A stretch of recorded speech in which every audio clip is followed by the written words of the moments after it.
भारत का डंका पूरी दुनिया में बजने की तैयारी हो गई है। धीरे धीरे ही सही, भारत $5 ट्रिलियन इकोनॉमी की ओर कदम बढ़ा रहा है। कारोबारी साल 2023 और चौथी तिमाही के आर्थिक ग्रोथ के आंकड़े इसकी गवाही दे रहे हैं। भारत के जीडीपी आंकड़ों ने सभी अनुमानों को दरकिनार कर दिया है। पहले चौथी तिमाही के आंकड़ों की बात कर लेते हैं। कारोबारी साल 2023 की चौथी तिमाही में जीडीपी ग्रोथ 6.1% रही।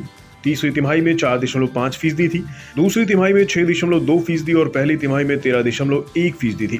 चौथी तिमाही में जीडीपी ग्रोथ ने सभी अनुमानों को पीछे छोड़ दिया है। ग्लोबल मंदी की खबरों का भी भारतीय इकोनॉमी पर कोई असर नहीं हुआ।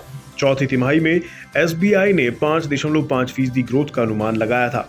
वहीं आरबीआई ने 5.1% ग्रोथ का अनुमान लगाया था। रॉयटर्स के पोल में 5% ग्रोथ का अनुमान लगाया गया था। इन सभी अनुमानों को भारत की इकोनॉमी ने पीछे छोड़ दिया है। ग्रोथ को बढ़ाने का काम कंस्ट्रक्शन, मैन्युफैक्चरिंग और कृषि सेक्टर ने किया है। चौथी तिमाही में कृषि ग्रोथ 5.5% रही, वहीं mining growth 4.3%, construction growth 10.4%, electricity growth 6.9% और मैन्युफैक्चरिंग की ग्रोथ 4.5% रही। इसके अलावा फाइनेंशियल सेक्टर की ग्रोथ 7.1% और ट्रेड एंड होटल सेक्टर की ग्रोथ 9.1% रही। कुल मिलाकर ज्यादातर बड़े सेक्टर्स ने आर्थिक ग्रोथ को बढ़ाने का काम किया है।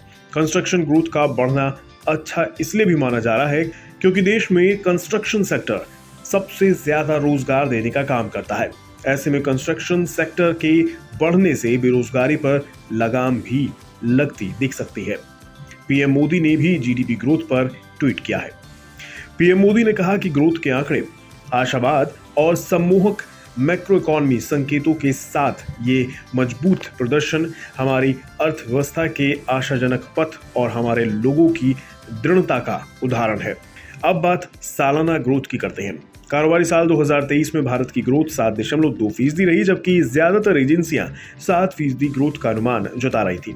Fitch, RBI 7%, Asian bank of development, India rating ने 7% ग्रोथ का अनुमान जताया था। इसके अलावा एसबीआई ने 6.8%, आईएमएफ ने 7.4% और क्रिसिल ने 7.3% ग्रोथ का अनुमान लगाया था। सालाना आधार पर भी भारत की ग्रोथ अनुमान के मुताबिक ही रही।